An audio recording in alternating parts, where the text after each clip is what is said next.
Hello friends. तो आज हम डिस्कस करेंगे फोर्स एंड एक्सेलरेशन। ये एस सी वर्मा का क्लास 9th का चैप्टर है, चैप्टर नंबर 3। तो फोर्स क्या होता है, ठीक है। सबसे पहले हमें ये जानना होगा कि फोर्स क्या होता है, ठीक है। कोई भी अगर आप चेयर को या किसी भी ऑब्जेक्ट को अपने तरफ या तो पुल कर सकते हैं या पुश कर सकते हैं, ठीक है। अब कितना, हाउ मच एफर्ट से आप उसको पुश करते हैं, ये उसका मैग्नीट्यूड बताता है, ठीक है। अगर मान लेते हैं कि बहुत तेज ज़्यादा अमाउंट से आप उसको पुश करते हैं तो वो बहुत दूर तक जाएगा, ठीक है। अगर स्लोली करते हैं तो वो थोड़ा सा दूर जाके स्टॉप हो जाएगा। दैट मीन्स कि उसमें जितना आप मैग्नीट्यूड डालेंगे उस अनुसार से उसका मोशन होगा, ठीक है। दूसरा चीज़ है कि अगर उसका जिस डायरेक्शन में आप उसको पुश करेंगे कोई भी बॉल या किसी भी ऑब्जेक्ट को, तो वो उसी डायरेक्शन में जाएगा। तो इससे क्या चीज़ कंक्लूड होता है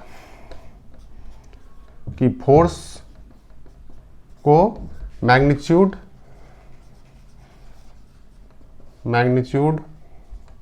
प्लस डायरेक्शन दोनों है, ठीक है।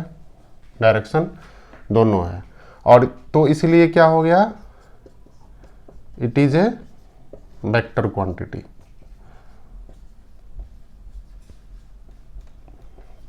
ये वेक्टर क्वांटिटी हो गया।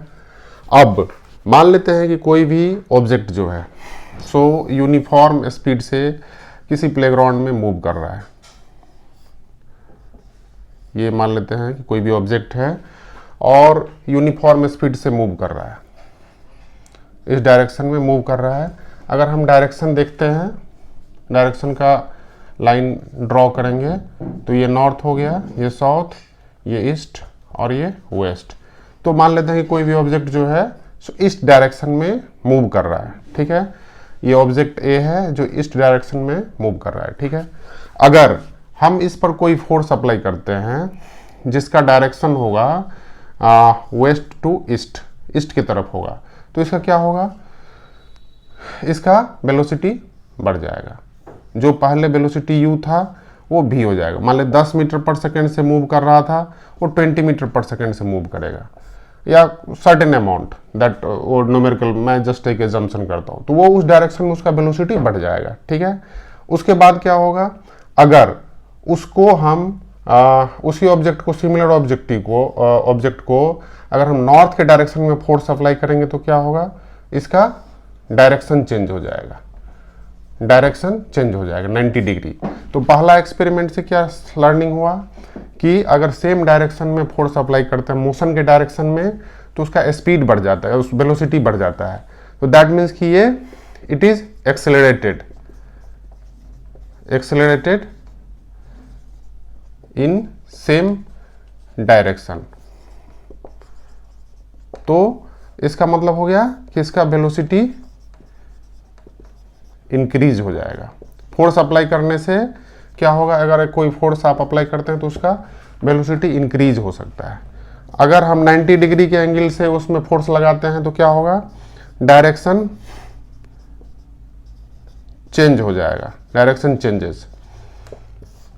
जैसा कि अभी ईस्ट से जा रहा था तो ईस्ट टू नॉर्थ हो जाएगा।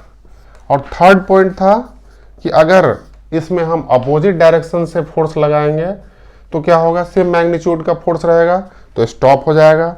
अगर डिफरेंट मैग्नीट्यूड का इससे ज़्यादा फोर्स लगाएंगे तो क्या होगा, ये अपोजिट डायरेक्शन में कुछ देर रुकेगा, फिर अपोजिट डायरेक्शन में मोशन होने लगेगा, ठीक है। तो फोर्स क्या करता है, फोर्स आपका मोशन को यानी कि वेलोसिटी उसका 0 होगा, फिर रिवर्स हो जाएगा, माइनस निगेटिव हो जाएगा अगर ज़्यादा मैग्नीट्यूड का फोर्स लगाते हैं। तो फोर्स क्या है, जब भी कोई भी ऑब्जेक्ट पर हम फोर्स लगाते हैं तो उससे क्या होगा, उससे एक्सेलरेशन क्रिएट होगा। एक्सेलरेशन का मतलब क्या हुआ कि उसके वेलोसिटी में चेंज होगा। ये एक इम्पोर्टेंट चीज़ है, ठीक है। अब हम डिफरेंट टाइप का फोर्स का नेक्स्ट डिस्कस करेंगे। उससे पहले आपको ये जानना होगा कि फोर्स का एसआई यूनिट जो है क्या है। फोर्स का एसआई यूनिट जानने से पहले आप जानिए फोर्स का फार्मूला क्या होता है। फोर्स का फार्मूला होता है मास इनटू एक्सेलरेशन, जो कि अभी हम आगे पढ़ेंगे, न्यूटन्स लॉ, ये सब सारे। लेकिन मैं ब्रीफली यहाँ पर मास इनटू एक्सेलरेशन बता रहा हूँ मैं ब्रीफली, इसलिए बता रहा हूँ क्योंकि हमें ऐसा यूनिट जानना है। तो मास का ऐसा यूनिट होता है केजी, और इसका क्या होगा, मीटर पर सेकेंड स्क्वायर। तो इसको हम बोलते हैं न्यूटन, इसको एन बोलेंगे कैपिटल से, और न्यूटन, फोर्स का ऐसा यूनिट न्यूटन। तो इन समरी में हम बोल सकते हैं कि अगर कोई भी ऑब्जेक्ट पर अगर फोर्स लगते हैं तो उससे उसका एक्सेलरेशन क्रिएट होगा, ठीक है। और उसके अलावा फोर्स का क्या होगा कि फोर्स जो है so change in speed of a body, change in summary में change in speed of a body या ऑब्जेक्ट, तो उसका स्पीड को चेंज कर देगा, पॉजिटिव या निगेटिव। अगर सेम डायरेक्शन में लगेगा तो स्पीड बढ़ जाएगी, अगर अपोजिट डायरेक्शन में फोर्स लगेगा तो स्पीड कम हो जाएगा, स्टॉप होके फिर या उसके बाद फिर स्पीड निगेटिव हो सकता है, वेलोसिटी निगेटिव हो सकता है, ठीक है। दूसरा केसेज है ना, चेंज इन स्पीड, उसके बाद क्या होगा, change in direction, change in direction. जैसा कि अभी हम लास्ट एग्जांपल में बताएं कि ईस्ट डायरेक्शन में मूव कर रहा था, उस पर नॉर्थ डायरेक्शन से फोर्स लगेगा तो 90 डिग्री से सीधा डायरेक्शन उसका चेंज हो जाएगा, तो डायरेक्शन चेंज हो गया। और थर्ड में है कि change in shape, change in shape of an object. तो शेप का मतलब क्या हुआ, जैसे क्रिकेट का बॉल है, अगर आप उसको हिट करते हैं, हिट करेंगे तो क्या होगा कि उसका जो शेप है रबड़ का, वो जब उस पर फोर्स लगेगा तो उसका शेप चेंज हो जाएगा। तो ये फोर्स का कॉज है, ठीक है। इसके अलावा हमें और भी कॉन्सेप्ट जो फोर्स के टाइप है वो रिजल्टेंट फोर्स, रिजल्टेंट फोर्स क्या होता है, ठीक है। रिजल्टेंट फोर्स क्या होता है, अगर मान लेते हैं कोई भी ऑब्जेक्ट पर मल्टीपल फोर्स लग रहा है, ठीक है। मान लेते हैं कि ये ऑब्जेक्ट है, ये ग्राउंड पर पड़ा हुआ है, तो इस पर आपके मल्टीपल फोर्स लग रहे हैं। ये एक फोर्स लग रहा है जो कि F1 है, उसको फॉरवर्ड डायरेक्शन में मूव कर रहा है, दूसरा है F2 डायरेक्शन में मूव कर रहा है, तीसरा कॉन्टैक्ट फोर्स लग रहा है, यहाँ पर फिर एक F3 डायरेक्शन में F3 फोर्स लग रहा है। तो इसका रिजल्टेंट फोर्स क्या, अगर ये इसमें ऑब्जेक्ट में मोशन हो जाएगा इस डायरेक्शन में, तो इसका रिजल्टेंट फोर्स क्या होगा, resultant force F1 plus F3 minus F2।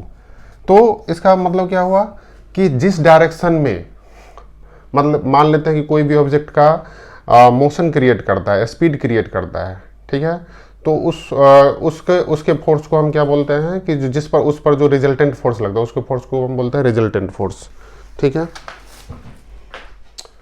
Resultant force को समझने के लिए हम एक एग्जाम्पल लेते हैं, ठीक है। मान लेते हैं कि कोई भी ऑब्जेक्ट जो है सो ग्राउंड पर पड़ा हुआ है, कांटेक्ट, इसे कांटेक्ट में ऑब्जेक्ट, ठीक है, ग्राउंड पर पड़ा हुआ है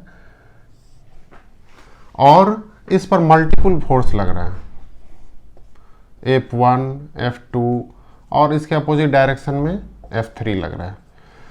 तो हम बोल सकते हैं कि रिजल्टेंट फोर्स होते हैं कि वो सेम एक्सेलरेशन क्रिएट करता है, जैसे कि सिंगल फोर्स क्रिएट करता हो, है ना, सिंगल फोर्स। जैसे कि यहाँ पर एग्जांपल हो जाएगा F1 और F2 माइनस F3, तो इसको कंबाइंड रिजल्टेंट फोर्स होगा मास इनटू एक्सेलरेशन। तो इसमें क्या होगा कि सेम फोर्स क्रिएट करता है जैसे कि मान लेते हैं इस पर कोई सिंगल फोर्स क्रिएट कर रहा हो, ठीक है। तो ये तीनों, इस दोनों का सम और इसका माइनस मिला के एक सिंगल फोर्स हो गया F1। तो ये सिंगल फोर्स की तरह सेम एक्सेलरेशन क्रिएट करेगा। उसके बाद है balance force, balanced and non balance force.